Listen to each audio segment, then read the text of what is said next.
Studies conducted in Sri Lanka have led to the hypothesis that Omicron is the dominant variant in the island. At the heels of these studies came the notable increase in new daily COVID cases. And over the last 4 days, the number had been above 1,000 and it's on the up. Unlike the Delta variant, the Omicron variant poses a higher threat to the society, as multiple studies show that it is more capable of evading vaccine and natural immunity. This may be the reason for there being a visible lack of enthusiasm in obtaining the booster dose. However, a simple explanation of the workings of the immune system makes a case for vaccination, especially the booster.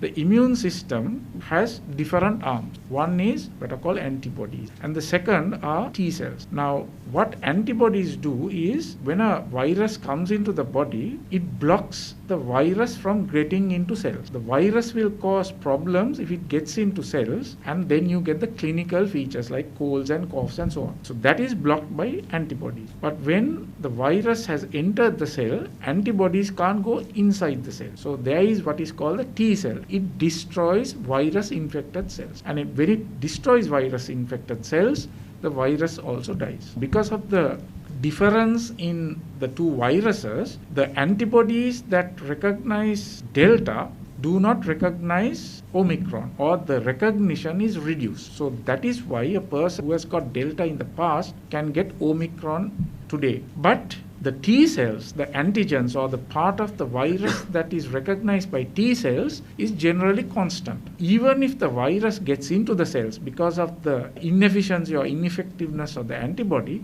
there are T cells that will destroy that infected cell. So that is why a person who has got Delta in the past or who has been vaccinated, even if he or she gets the infection, it will be mild. He will not end up in hospital, he will not need oxygen, and he will not die. So that is one of the important things why you should take the vaccine. Meanwhile, Dr. Rajiv De Silva also explained as to why the waiting period to get the booster dose was reduced to 1 month from 6 months after the second dose administration. When we took the decision, it was during the Delta wave, and the vaccine worked quite well against the Delta virus. And when the second dose was given, up to 6 months, or in fact even beyond 6 months, the person was protected. But now the situation has changed. As I told you, the mutations in Omicron show that particularly the antibodies produced wane with time after the second dose, and it is not effective in preventing